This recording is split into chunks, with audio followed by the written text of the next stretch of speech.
یوں کچھ لوگوں کی موجودگی میں سکینہ اور شہروز کا نکاح ہو گیا۔ سکینہ کو یہ سب کچھ خواب لگ رہا تھا۔ اس نے بس خواب میں ہی ایسا دیکھا تھا، شہری بابو، شہر کی زندگی اور خوب سارا پیسہ۔ وہ تو ہواؤں میں اڑنے لگی۔ شہروز نے اسے ڈھیر سارے پیسے دیے کہ اپنی مرضی سے جو دل چاہے خرید لے۔ ایک دوسرے کے ساتھ ہنستے مسکراتے سپنے بنتے بنتے وقت کیسے گزر گیا کہ پتہ ہی نہ لگا، اور شہروز اس سے ڈھیر سارے وعدے کر کے شہر لوٹ گیا۔ جاتے وقت سکینہ خوب روئی۔ شہروز بابو، تم مجھے لے کر تو جاؤ گے نا؟ مجھے بھولو گے تو نہیں نا؟ تمہارے اماں ابا مان جائیں گے نا؟ سکینہ، میں تم کو کیسے بھول سکتا ہوں؟ تم میری زندگی ہو، میری جان ہو تم۔ میں بہت جلد آ کر تمہیں لے جاؤں گا۔ شہروز تو خود بھی آبدیدہ ہو رہا تھا۔ اسے سکینہ کا تڑپنا اچھا نہیں لگ رہا تھا، مگر کچھ مجبوریاں بھی تو تھیں، اور شہروز بے تحاشا خوبصورت یادیں چھوڑ کر شہر واپس لوٹ گیا۔ سکینہ کی تو اب عجیب سی کیفیت رہنے لگی۔ ہر وقت اداسی اور بے چینی سوار رہتی۔ سارا دن گھر میں باؤلی بنی پھرتی۔ راتوں کو اٹھ کر پاگلوں کی طرح ادھر ادھر چکر لگاتی۔ اکثر دن میں سوتے سوتے یا بیٹھے بیٹھے اٹھ کر تیزی سے باہر کے دروازے کی طرف بھاگتی کہ جیسے شہروز نے آ کر دروازہ بجایا ہے۔ پھر کچھ دن بعد سکینہ کی طبیعت خراب رہنے لگی۔ تب اسے پتا چلا کہ وہ ماں بننے والی ہے۔ ابا اور اماں نے چاہا کہ یہ خوشخبری شہروز کو بھی سنا دیں۔ یہ سوچ کر ابا اس کا ٹیلی فون نمبر لے کر گاؤں میں واقع واحد PCO پہ چلے گئے۔ شہروز سے بات ہوئی اور وہ بہت خوش ہوا اور چاہتا تھا کہ سکینہ سے خود بات کرے۔ 2 دن بعد سکینہ نے خود شہروز سے بات کی۔ ضبط کے بندھن ٹوٹے تو خوب دھواں دھار روئی۔ خوشی اور دوری دونوں کے ملے جلے تاثرات تھے۔ دوسری جانب شہروز بھی بہت بے چین اور بے قرار امتحانوں کی وجہ سے مجبور تھا۔ اس نے سکینہ کو یقین دلایا کہ وہ جیسے ہی امتحانات سے فارغ ہوا فوراً گاؤں پہنچے گا، اور وہ خود بھی سکینہ اور اپنے ہونے والے بچے کے لیے بہت پریشان ہے۔ اس نے سکینہ کو ڈھیر ساری نصیحتیں کیں، خوب اچھی باتیں سمجھائیں، ہر قسم کی فکر اور پریشانی سے دور رہنے کی ہدایت کی۔ ساتھ ہی اسے یقین دلایا کہ وہ جلد ہی کافی سارے پیسے اس کے نام بھیجے گا۔ سکینہ آرام سے رہ سکتی ہے۔ میں ضرور آؤں گا بہت جلد، تم میرا انتظار کرنا۔ سکینہ، تم میرا انتظار کرنا۔ یہ آخری جملہ تھا جو سکینہ نے اپنے پلو سے باندھ لیا تھا، اور اسی جملے کی باز گشت اسے مستقل اپنی پناہوں میں رکھتی۔ یہی ایک امید، ایک آس، جس پر وہ اپنی زندگی کے مشکل اور کٹھن ترین دن گزار رہی تھی۔ شہروز سے بات کر کے سکینہ کو بہت تسلی ہو گئی تھی۔ پھر ڈھیر سارے دن گزر گئے۔ سکینہ کے لیے ہر ماہ معقول رقم آ جاتی تھی۔ 2-3 بار سکینہ نے شہروز سے اور بات کی تھی، اور پھر اچانک سے شہروز کا وہ نمبر بند جانے لگا۔ بابا نے کئی بار ٹرائی کی، مگر ہر بار مایوسی ہوئی۔ سکینہ کو بھی پریشانی ہوئی کہ آخر ایسا کیوں ہو رہا تھا۔ شہروز کہاں گیا؟ کیسا تھا؟ اللہ شہروز کو امان میں رکھنا۔ اپنی تکلیف بھول کر وہ شہروز کی زندگی اور عافیت کی دعائیں مانگتی تھی، اور پھر کچھ دکھ اور تکلیف کے ایک تھکا دینے والے سفر کے بعد اس کی گود میں ننھی سی اس کی بیٹی صوفیہ تھی۔ سکینہ اسے اپنے سینے سے لگا کر بری طرح رو پڑی تھی۔ اسے شہروز کی یاد نے بالکل توڑ کر رکھ دیا تھا۔ اس کی یہ حالت دیکھ کر بابا نے شہروز کا دیا ہوا پتہ اپنے پرانے کرتے کی جیب سے نکالا، اور شہروز کی تلاش میں ہمت کر کے شہر کی جانب چلا گیا۔ سکینہ کو مکمل یقین تھا کہ شہروز اس سے بے وفائی نہیں کر سکتا۔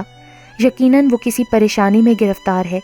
سکینہ کے ماں اور بابا اس کی حالت دیکھ کر سوچتے، کیا ہم نے جلد بازی میں اپنی بچی کے لیے غلط فیصلہ کر لیا تھا؟ ان کو تو بیٹی کی خواہش عزیز تھی، وہ بھلا کب برا چاہتے تھے اپنی بیٹی کا، مگر یہ تو اللہ کی مرضی تھی اور سکینہ کا نصیب۔ بابا بیچارہ مارا شہر کی گلیوں میں گھومتا رہا، سب سے پوچھا، مگر بڑی مشکلوں سے اسے پتا چلا۔ لیکن اس وقت اس کے پیروں تلے زمین نکل گئی جب پتا چلا کہ یہ لوگ تو گھر فروخت کر کے کہیں اور جا چکے ہیں۔ بابا تو سن کر پاگل سا ہو گیا۔ اف! اس کے سامنے سکینہ کا معصوم سا امید آس کی کیفیت سے 2-4 چہرہ گھوم گیا، ساتھ ہی چند دن کی صوفیہ جو باپ کی شفقت اور لمس سے ناشنا تھی، اور شاید اسے اب ایسے ہی رہنا تھا۔ دونوں ہاتھوں سے سر تھام کر وہ وہیں سڑک کے کنارے بیٹھ گیا اور سوچنے لگا کہ کیا منہ لے کر جائے گا واپس، سکینہ کو کیا جواب دے گا۔ اپنے دل پر منو بوجھ لیے وہ واپس گاؤں لوٹ آیا۔ دل اور دماغ پر الٹے سیدھے خیالات کا بھاری بوجھ اس کا ناتواں وجود برداشت نہ کر سکا۔ جیسے ہی وہ گھر پہنچا، اپنی بیٹی کا سوالوں بھرا چہرہ دیکھا، بڑی مشکل سے ساری بات اپنی بیٹی کو بتائی۔ بیٹی کی آنکھوں میں آنسو، دل خراش چیخیں، سسکیاں اور آہیں۔ باپ برداشت نہ کر سکا اور جگہ پر ہارٹ اٹیک ہو گیا۔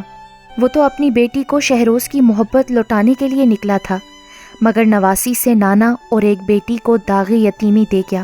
یہ کیسا طوفان آیا تھا ماں بیٹی کی زندگی میں۔ سکینہ کی ماں تو سکتے کی حالت میں تھی۔ سکینہ کی چیخوں نے آسمان سر پر اٹھا لیا۔ ماں کی خالی خالی ویران آنکھیں دیکھ کر وہ تڑپ رہی تھی، ماں کو جھنجھوڑ رہی تھی۔ اماں اماں مجھے معاف کر دے اماں۔ اماں کے سر پر پڑی سفید چادر تھام کر وہ اپنی ماں سے لپٹ گئی۔ کاش بابا نہ جاتا، وہ بار بار یہی کہتی اور سینے کو پیٹتی۔ نہ دھی نہ۔ اچانک ہی سکینہ کی ماں کو جیسے ہوش آ گیا۔ وہ سکینہ کو سینے سے لپٹا کر بلکنے لگی، تڑپنے لگی۔ لوگ ماں بیٹی کو دلاسا دیتے دیتے خود بھی بے تحاشا رو رہے تھے۔ مرنے والا مر جاتا ہے، اپنے پیچھے بے شمار یادیں چھوڑ جاتا ہے، اور پیچھے رہ جانے والوں کو آخر کار صبر آ ہی جاتا ہے۔ مرنے والے کا تو ہر کوئی صبر کر لیتا ہے، مگر جیتے جی بچھڑ جانے والوں کو بھول جانا یا ان پر صبر کر لینا کسی صورت بھی آسان نہیں ہوتا۔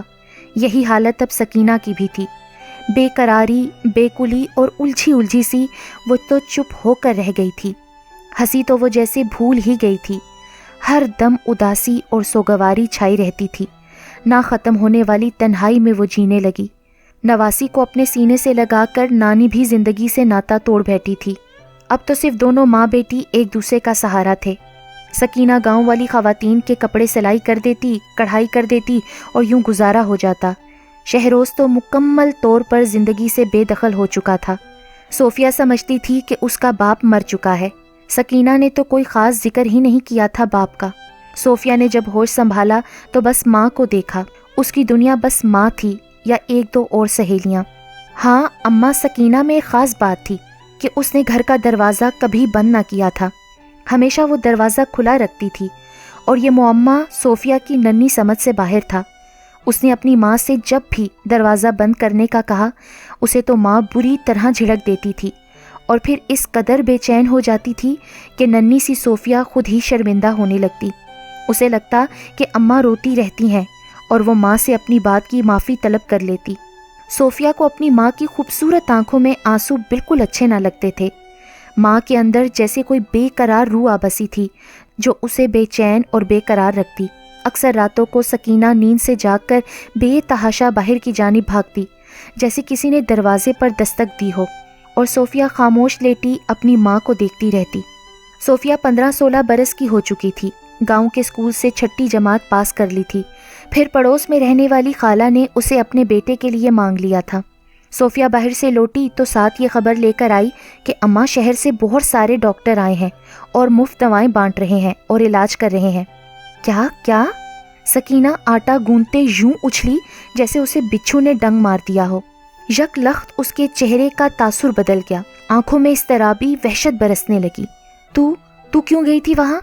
سکینہ کا زناٹے دار تھپڑ صوفیہ کے نرم نازک سفید گالوں کو لال کر چکا تھا۔ خبردار، جو تو ان کے قریب بھی گئی، ٹانگیں توڑ دوں گی میں تیری۔ اس اچانک اور غیر یقینی رد عمل اور ساتھ ہی تھپڑ کھانا صوفیہ کے لیے بالکل غیر متوقع تھا۔ اس نے بھلا ایسا کیا کہہ دیا تھا ماں کو کہ اتنا غصہ آ گیا تھا؟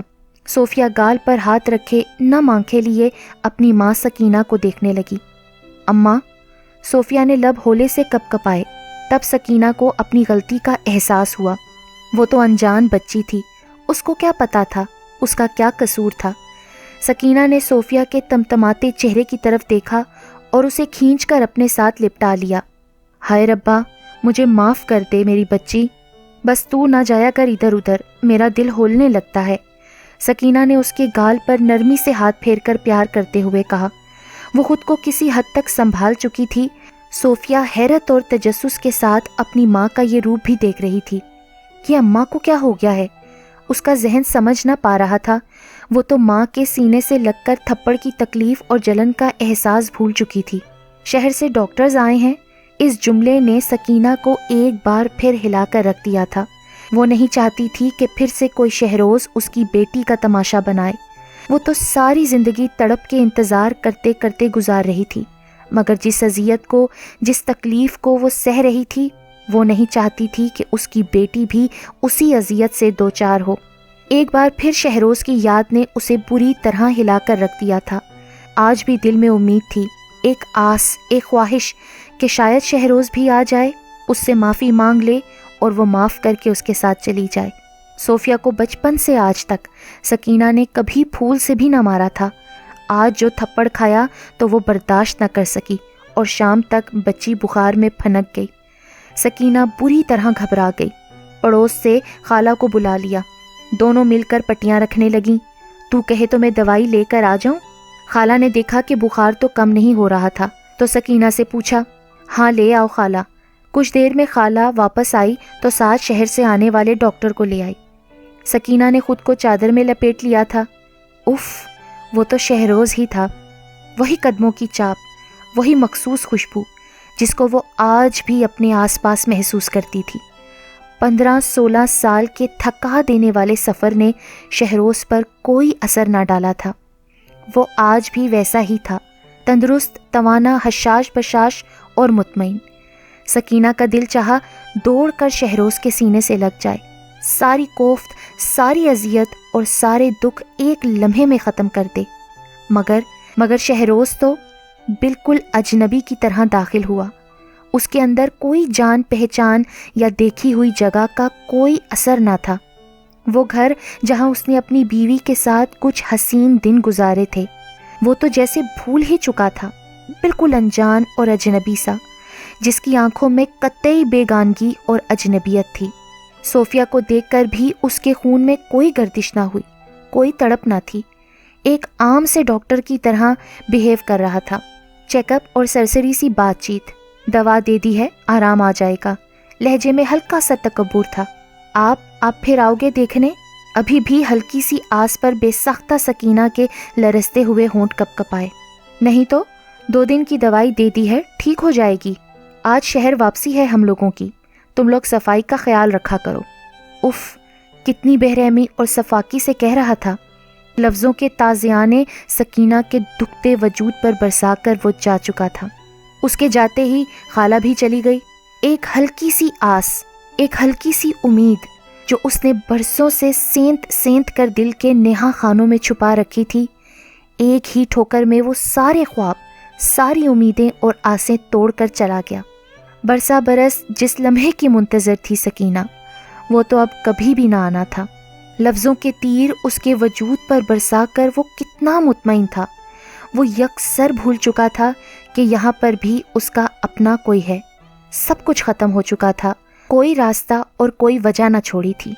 وہ ایک جملہ، میرا انتظار کرنا، جو اس کے کانوں میں بار بار گردش کرتا تھا، وہ اپنی اہمیت کھو چکا تھا۔ صوفیہ ماں کی بدلتی کیفیت دیکھے جا رہی تھی۔ یک لخت سکینہ صحن کی جانب بھاگی اور جا کر دھاڑ سے دروازہ بند کر کے اس کی کنڈی لگا دی، اور جب واپس آئی تو اس کی حالت نڈھال تھی۔ آنکھیں جن میں ہمیشہ انتظار نظر آتا تھا، آج بالکل مطمئن تھیں۔ کوئی امید نہ تھی، کوئی بے قراری اور وحشت نہیں تھی۔ اماں؟ صوفیہ نے آنکھیں پھیلا کر ماں کی طرف دیکھا۔ اس کی آنکھوں میں بہت کچھ تھا۔ آج اماں نے دروازہ بند کیوں کیا؟ اس کا معصوم ذہن ماضی میں بھٹکنے لگا۔ بچپن سے آج تک تو اماں کا دروازہ کھلا رکھنا اور اسے تھپڑ مارنا، آنکھوں میں انتظار کے دیے جلائے دروازے کو دیکھتے رہنا، اور آج اچانک ہی ڈاکٹر کے جاتے ہی دروازہ بند کر دینا۔ اماں، صوفیہ بامشکل چرپائی سے نیچے اتر آئی اور اپنی ماں کے ناتواں اور شکستہ وجود کو تھام لیا، اور دونوں ماں بیٹی ایک دوسرے سے لپٹ کر رو پڑیں۔ آج ماں سکینہ تمام بوجھ اپنے دل سے اتار پھینکنا چاہتی تھی۔